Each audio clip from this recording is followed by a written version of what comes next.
Pagi dan salam sejahtera dalam nama Tuhan kita Yesus Kristus. Kita buka Alkitab kita 1 Yohanes pasal 2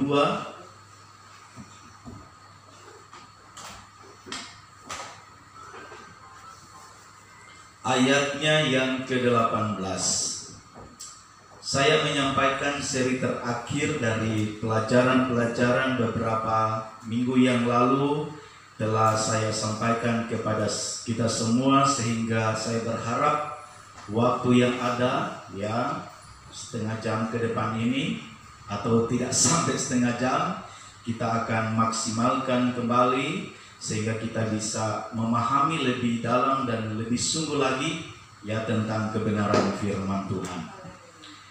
1 Yohanes pasal 2 ayatnya yang ke-18. Mari kita baca bersama-sama ayat ini. 1, 2, 3.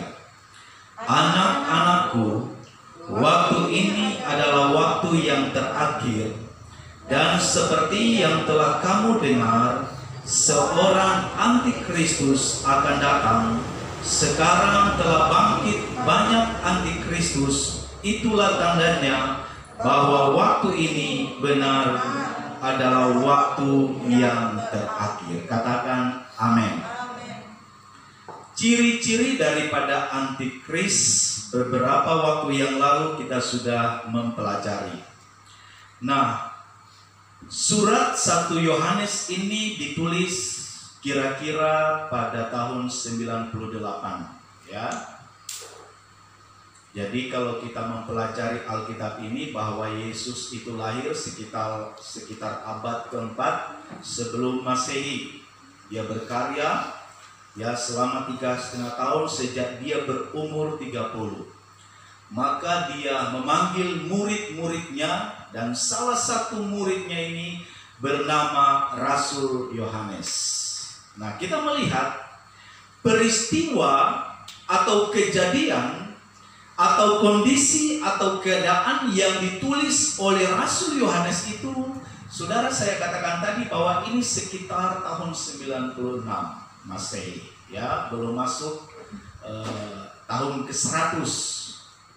Tetapi Rasul Yohanes sudah berbicara tentang bagaimana bahwa dunia ini akan dikuasai atau sedang dikuasai oleh antikris. Nah, minggu lalu, 2 minggu lalu atau 3 minggu yang lalu, saya sudah menyampaikan kepada saudara bahwa roh antikris itu sedang bekerja, ya, atau pekerjaan daripada antikris itu sedang bekerja, ya. Dalam penulisan ini bahkan juga Alkitab mengatakan bahwa penulisan itu menunjuk kepada waktu yang terakhir.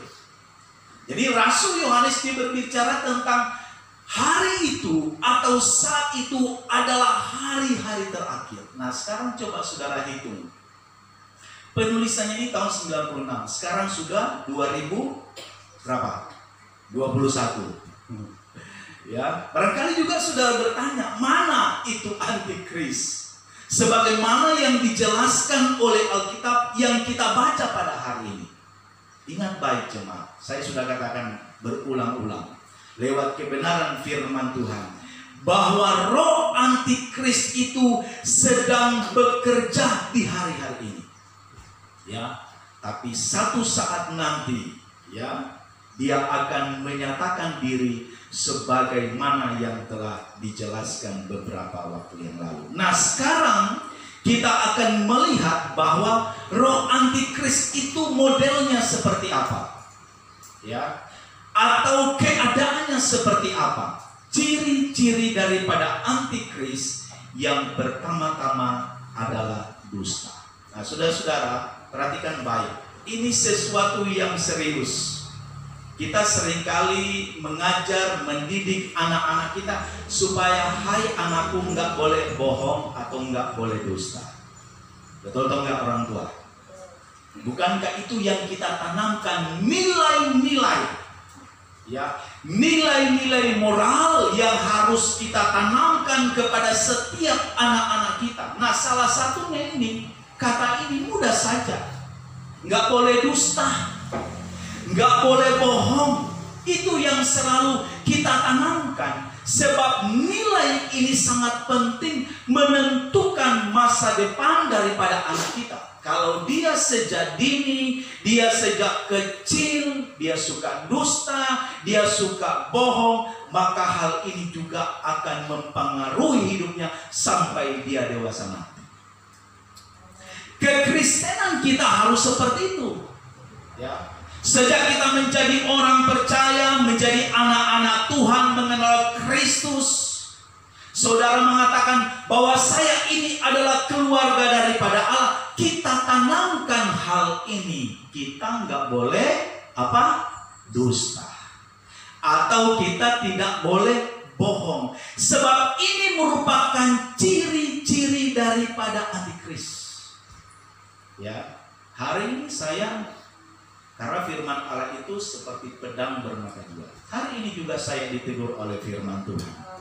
Bukan berarti saya ini sudah suci, bukan berarti gembala sudah hebat, sudah suci, sudah kudus, ya. Tapi setidak-tidaknya hari ini kita diajar oleh firman Tuhan. Ini sesuatu yang serius. Sebab kalau kekristenan kita itu selalu disalut dengan dusta, dengan kebohongan, saya mau katakan kepada saudara pada hari ini lewat kebenaran firman Tuhan, ya, kita sama seperti roh antikris. Ya, saya juga seperti itu. Kalau suka bohong, bohong sama istri, bohong sama anak, bohong sama jemaat, bohong sama gembala, apalagi bohong sama Tuhan. Berarti saya ini seperti antikris. Perhatikan baik jemaat yang diberkati oleh Tuhan. Nah, jadi ini perlu diingatkan kepada kita sebagai gereja yang hidup di akhir zaman. Karena jelas Alkitab mengatakan, anak-anakku, kan Tuhan sayang. Sama seperti kita ngomong sama anak kita, hai anakku, gak boleh dusta ya. Tuhan juga berbicara kepada kita lewat firman-Nya hari ini. Amin. Hai anak-anakku, bahwa waktu ini adalah waktu yang terakhir. Umur kita berapa sekarang? Ada saudara bilang saya umur 20, 30. Coba saudara itu paling, saudaraku yang umur 20 paling ya 45 atau 50 tahun lagi sudah dia tinggalkan bumi. Saya juga nggak tahu apakah saya mau sampai 70 atau 80. Ya, itulah ternyata berbicara tentang waktu-waktu terakhir. Waktu-waktu terakhir saya di bumi ini, saudara-saudaraku. Waktu-waktu terakhir di bumi ini, saudara-saudara juga demikian. Coba saudara evaluasi. Wah, saya ini sudah umur 30, saya ini sudah umur 40. Oh, sebentar lagi. Ya, ada waktu-waktu terakhir kita akan meninggal atau kita akan mati. Itu maksudnya firman Tuhan. 9 abad pertama itu atau tahun ke-98, Rasul Yohanes sudah berbicara tentang waktu-waktu terakhir. Artinya dia ingin memperlihatkan kepada audiensnya, kepada para pendengarnya, bahwa hei kamu gereja, inilah waktu-waktu terakhir. Hari ini juga disampaikan kepada saya dan saudara, bahwa ini adalah waktu-waktu terakhir. Bicara tentang hidup kita, sebentar lagi kita. Ya betul enggak? Ya, sebentar lagi kita. Apakah saya masih sampai 20 tahun lagi ke depan atau 30 tahun? Kita kan nggak tahu. Itu maksudnya waktu-waktu terakhir, ya. Dan seperti yang telah kamu dengar, seorang antikris akan datang, sekarang telah bangkit. Nah, ini dia. Telah bangkit banyak antikris. Itulah tandanya bahwa waktu ini benar-benar adalah waktu yang terakhir. Ada tandanya. Nah, salah satu tanda atau ciri kita melihat ini suka dusta, ini suka bohong. Ya, ini serius saudaraku. Jadi kalau hari ini kita kena semua. Kalau bohong sama istri, wah pulang terima gaji 3 juta. Mah gajinya cuma 1 juta. Bohong nggak? Ayo. Bohong nggak? Bohong. Harus jujur. Katakan amin. Kalau ada duduk suami istri kiri kanan, Pak jujur ya, bukan Pak ngomong, ya toh, bukan Pak ngomong loh. Firman Tuhan nanti sebentar ada ayat-ayatnya. Ma jujur ya. Ternyata kalau nggak jujur suka bohong, ini roh antikris. Setuju nggak jemaat? Ya. Jadi antikris itu bukan seperti kata Wahyu, wah seperti sesuatu yang menyeramkan. Ya. Coba saudara pelajari di dalam firman Tuhan. Ya. Seperti domba kelihatan manis, lugu, tapi di dalamnya ada serigala atau singa. Bicara tentang karakter yang tidak benar, itu dusta karakter yang tidak benar. Amin. Karakter yang negatif. Kita jangan cuma lihat dari penampilannya, dari face, wih hebat ya, beragak dia cantik ya. Tapi kita nggak tahu di dalamnya. Saya selalu katakan kepada jemaat, alangkah baiknya dua-dua bagus. Casingnya bagus, di dalamnya juga bagus. Katakan amin.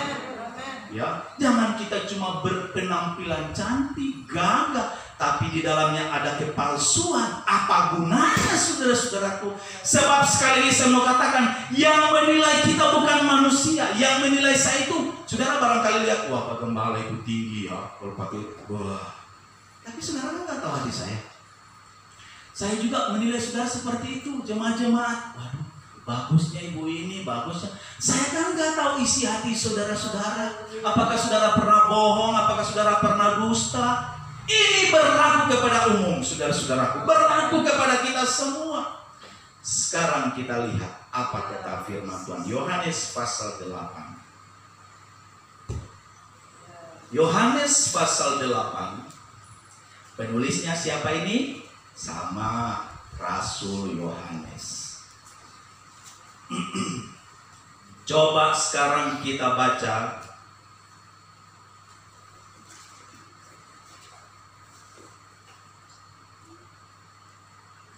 Yohanes pasal 8 ayatnya yang ke-44 atau 43. Apakah sebabnya kamu tidak mengerti bahasaku? Sebab kamu tidak dapat menangkap firman-Ku. Ini kata Yesus. Ya, kenapa kita nggak bisa tangkap firman Tuhan? Kenapa kita tidak mengerti bahasa firman? Kenapa firman Tuhan itu tidak pernah kita olah dalam hati kita? Kenapa? Kenapa firman Allah nggak pernah berbuah? Kenapa firman Allah itu nggak pernah membangun kehidupan kita? Ternyata ayat 44. Iblislah yang menjadi bapamu, dan kamu ingin melakukan keinginan-keinginan bapamu.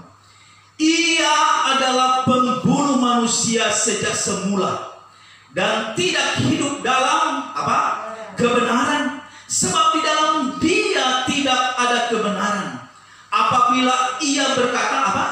Dusta, ia berkata atas kehendaknya sendiri. Sebab ia adalah pendusta dan bapa segala dusta. Boleh bilang amin? Amin. Kalau berdusta, siapa bapaknya? Kenapa anak kita suka berdusta? Bapaknya siapa ya? Mamanya siapa ya? Ya. Anak kita suka curi, paling penting siapa ya bapaknya?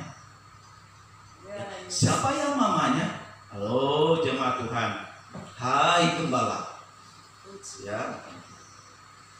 Apa kata firman Tuhan? Coba saudara dan saya cerna baik-baik ayat ini. Ya. Bahkan dalam Yohanes pasal 10 ayat 10 jelas. Yesus katakan, aku datang memberi hidup bagi kamu. Memberi kelimpahan. Tetapi iblis, bapa pendusta datang untuk apa? Membunuh dan membinasakan. Ya, membunuh apa? Membunuh karakter kita yang baik tadi. Membunuh kehidupan kerohanian kita. Ini kita harus jaga saudara-saudaraku dengan segala kewaspadaan. Oleh karena itu Amsal katakan, jagalah hatimu dengan segala kewaspadaan, karena dari situlah terpancar kehidupan. Amen. Jadi nilai yang paling penting dalam hidup kita ini menjaga karakter Kristus. Dan ini berulang-ulang saya sampaikan dan saudara dengar. Dengar, diulangi. Seperti nasihat Allah kepada Israel. Ajarkanlah berulang-ulang kepada anak-anakmu. Ajarkanlah berkali-kali kepada anak-anakmu. Ya, diajar saja sudah lupa, apalagi nggak diajar. Jadi hari ini perlu diulang lagi. Saya juga diingatkan oleh firman Tuhan pada hari ini. Kita semua Tuhan kasih karena kita dikatakan anak-anak Tuhan. Ya. Iblislah yang menjadi bapamu dan kamu ingin melakukan keinginan. Kalau keinginan ini double begini, bukan hanya keinginan, itu sudah menjadi kebiasaan, sudah menjadi hobi. Hobi saudara, apa kebiasaan saudara? Kalau bicara hobi, bicara kebiasaan, setiap hari itu harus dilakukan. Wah, saya hobi ini, pasti setiap hari. Oh, saya hobi main bola, pasti hari ini dia main bola, besok juga dia main bola karena hobi, kesukaan. Betul enggak? Jadi dusta itu nggak boleh jadi hobi, katakan amin. Dusta itu nggak boleh jadi kebiasaan. Karena apa, saudara-saudaraku? Alkitab mengatakan di sini, kalau itu menjadi kebiasaan, menjadi hobi kita, dan pasti kita semua, oh ini sesuatu yang biasa. Bahaya, saudara-saudaraku.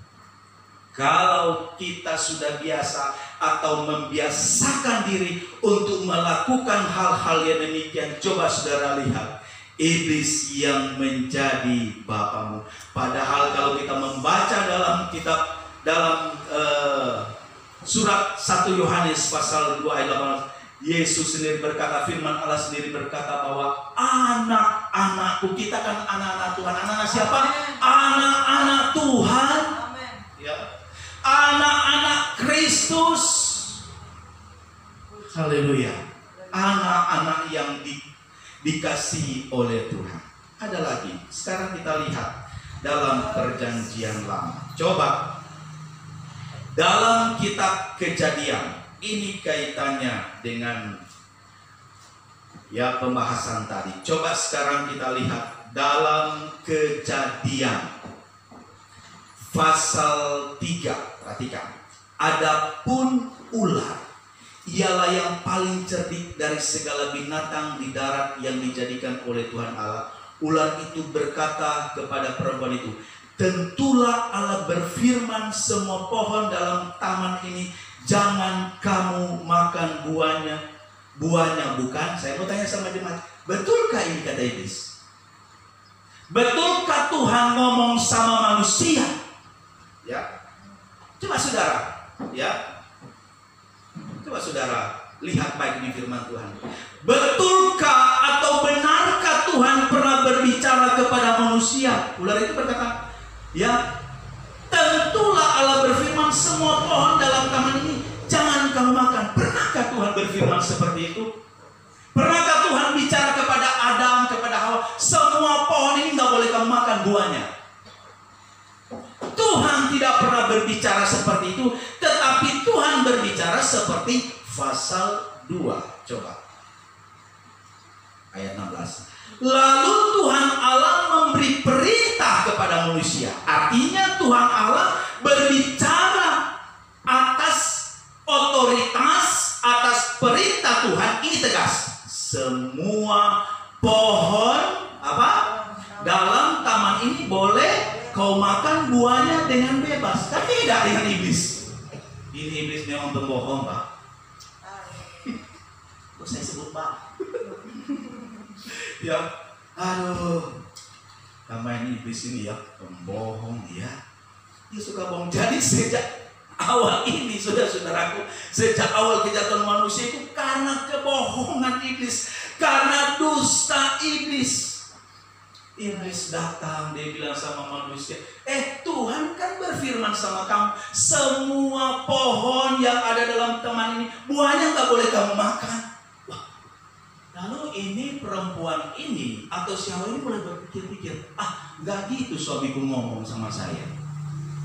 Ya, gak gitu suamiku ngomong sama saya.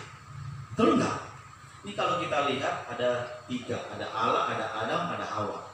Jadi Allah bicara sama Hawa, Allah bicara sama Adam. Harusnya Adam sebagai suami dia ngomong sama istri, ya. Dia bilang begini, "Hai istriku yang cantik, hai istriku sayangku, ya. Semua pohon ini kata Tuhan ya, ingat baik ya. Semua pohon dalam taman ini buahnya kita boleh makan." Nanti sebentar kita lihat. Kecuali ini kan perintah Allah kepada Adam, Adam kepada Hawa sebagai istri. Dia sayang. Dia sudah sampaikan pesan Allah. Ya. 17. Tetapi pohon pengetahuan tentang yang baik dan yang jahat itu janganlah kau makan buahnya, sebab pada hari yang kau memakannya pastilah engkau mati. Ini Tuhan ngomong ya. Semua pohon dalam taman ini buah kita boleh makan, buahnya boleh kita makan. Kecuali, ingat ya, kecuali. Ya.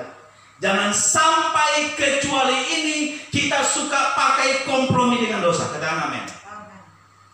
Ya. Banyak orang Kristen suka pakai kecuali, ya, berbicara tentang dia suka kompromi dengan dosa. Padahal kata kecuali di sini harus hindari dosa. Amin. Ya. Kecuali apa?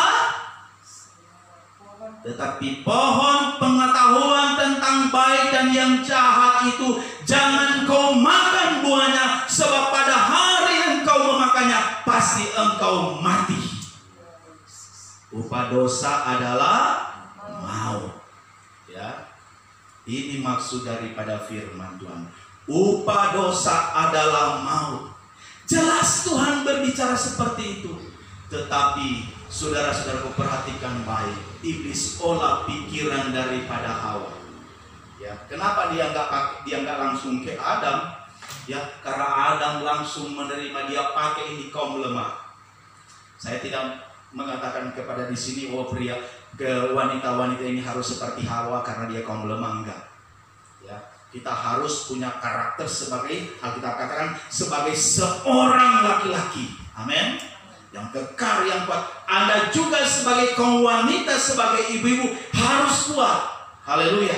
Coba saudara lihat di sini apa kata iblis itu kepada wanita atau kepada Hawa. Ini sangat, saudara-saudaraku, merusak keutuhan daripada keluarga Kristus atau keluarga Kristen. Ayat 2. Lalu sahut perempuan itu kepada ular. Ini bagus. Buah pohon-pohonan dalam taman ini boleh kami makan. Betul toh? Dia ingat pesan suaminya. Dia ingat pesan Adam. Boleh kita makan. Lalu selanjutnya. Tetapi tentang buah pohon yang ada di tengah-tengah taman, Allah berfirman, jangan kamu makan ataupun rabah buah itu, nanti kamu mati. Betul. Dia ingat pesan Adam suaminya. Dia sampaikan kepada si penggoda, si bapak iblis, si bapak dosa itu. Karena Hawa juga tidak mau saudara-saudaraku kena dengan hal dusta daripada iblis atau ular itu. Tetapi saudara-saudaraku, ini iblis nggak habis akal. Lanjut. Tetapi ular itu berkata kepada perempuan itu, sekali-kali kamu tidak akan mati. Tetapi Allah mengetahui bahwa pada waktu kamu memakannya, matamu akan terbuka dan kamu akan menjadi seperti Allah. Mau nggak kita seperti Allah? Ayo saya tanya jujur jemaat, mau nggak? Mau dong. Mau kita seperti malaikat Tuhan? Mau nggak? Tetapi untuk kita mencapai singgasana Allah itu, kita harus memiliki hati seperti Allah. Punya pikiran seperti pikiran Kristus. Punya perbuatan seperti perbuatan Kristus dan Allah. Ini penting jemaat-jemaat. Beda dengan hal ini, dosa yang dilontarkan. Hal-hal yang tidak baik. Ada bujukan, ada rayuan. Ya.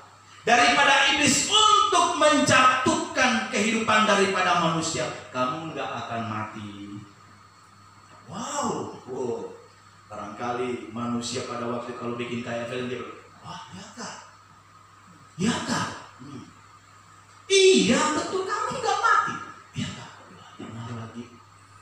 Kalau kamu makan buah itu, buah pengetahuan baik dan jahat itu, kamu akan seperti aku. Waduh, saudara-saudaraku, coba kalau kita mendapatkan tawaran-tawaran seperti ini, ya. Nggak apa-apa ini uang 100 juta, nggak apa-apa kok, nggak ada orang lihat. Perhatikan baik jemaat, ya.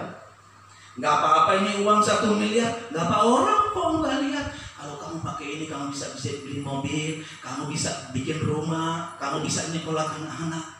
Apa saudara-saudaraku yang akan kita terima di hal sesuatu yang haram? Ini serius, gembala saudara menyampaikan. Sekalipun itu 1M, kalau 1M itu membawa keluarga saudara kepada satu kerusakan iman, apa gunanya? Mending orang bilang, mending kita makan garam setiap hari dengan nasi, asalkan kita hidup setia di hadapan Tuhan. Ya, mending begitu daripada orang sedorkan ini 100 juta, 1M. Wah, haleluya. Kalau kita langsung dikasih 1M, saya nggak tahu kayak besarnya kayak mana yang tumbukannya. Mata kita keinginan muncul, ya, keinginan untuk memiliki muncul, sama seperti yang dialami oleh Hawa. Ada keinginan, dia mulai lihat dari begini, buahnya ini ya, kira-kira begitu ya cuma, bisa nggak begitu? Ini buahnya, karena ada kata raba di sini. Lama-lama, rupanya cantik nih buah, rupanya bagus ini buah. Lalu mulai keinginan yang besar, hawa nafsu yang besar muncul dalam hidupnya, dalam hatinya. Akhirnya apa deh? Dia mulai rasa, oh enak dosa. Ya, dosa itu enak. Melakukan dosa enak. Konsekuensinya apa? Mau mati, kematian dalam dosa. Haleluya. Ya, enak saudara-saudaraku. Sama seperti waktu Hawa cicip, aduh enak. Kalau gitu aku sayang sama suamiku. Lari-lari dia ambil, dia lari. Ya, suamiku yang ku cinta, suamiku.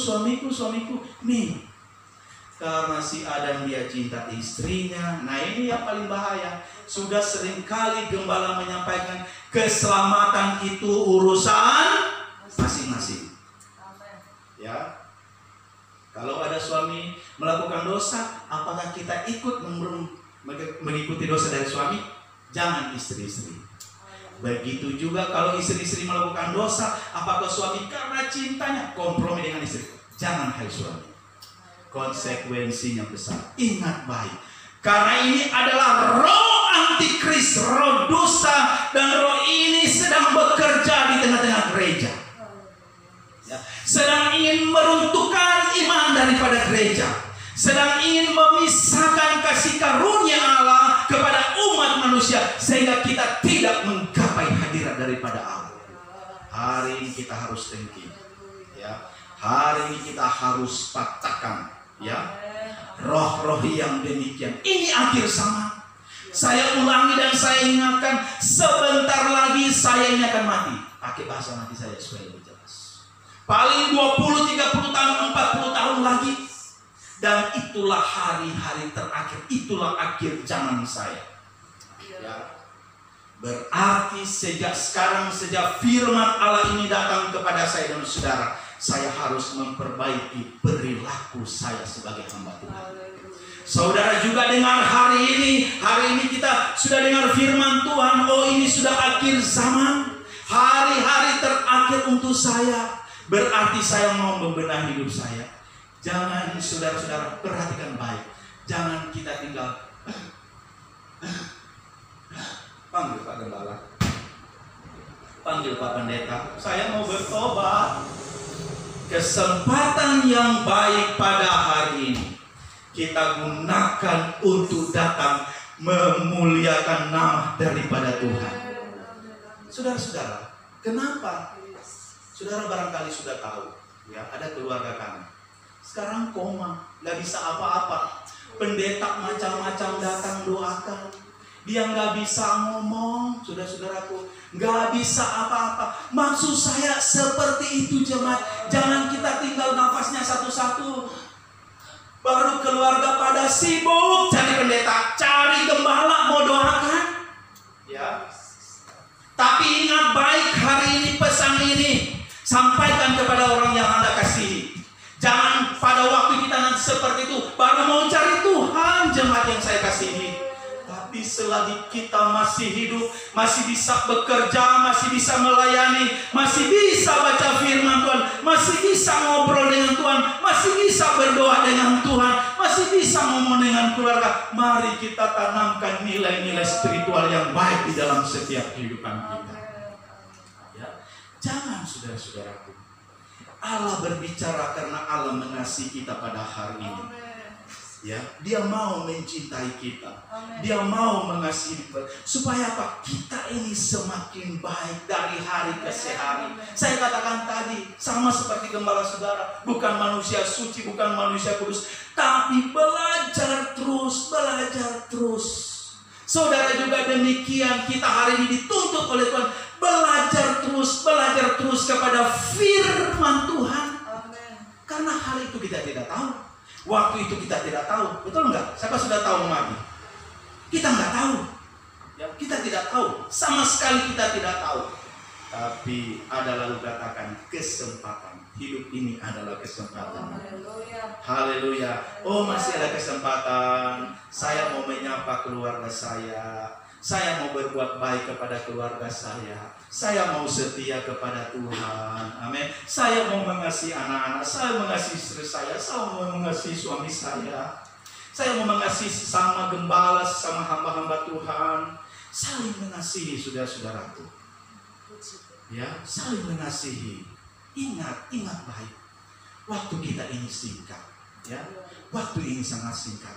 Tetapi waktu yang singkat ini sebagaimana penjelasan daripada 1 Yohanes, kita pakai dengan sebaik-baiknya. Kita pakai, kita gunakan hidup kita ini dengan sebaik-baiknya. Anda dan saya harus menjadi saluran berkat kepada siapa saja. Apakah itu bicara komunitas di gereja kita, komunitas keluargamu, komunitas pekerjaanmu, masyarakat kita harus selalu mempraktekkan praktek yang sudah dipraktekkan oleh Kristus Yesus sebagai kepala gereja, sebagai gembala yang agung. Dia ajarkan kepada kita supaya kita tetap hidup di dalam kebenaran. Jadi sekali lagi, karena waktu saya harus sudahi di sini. Sekali lagi, ini pesan firman Tuhan bagi saya dan saudara. Mari, ini salah satu roh dusta, roh bohong kita tengking di dalam nama Tuhan Yesus. Dalam nama Tuhan Yesus. Dan dialah Tuhan pelihara hati kita.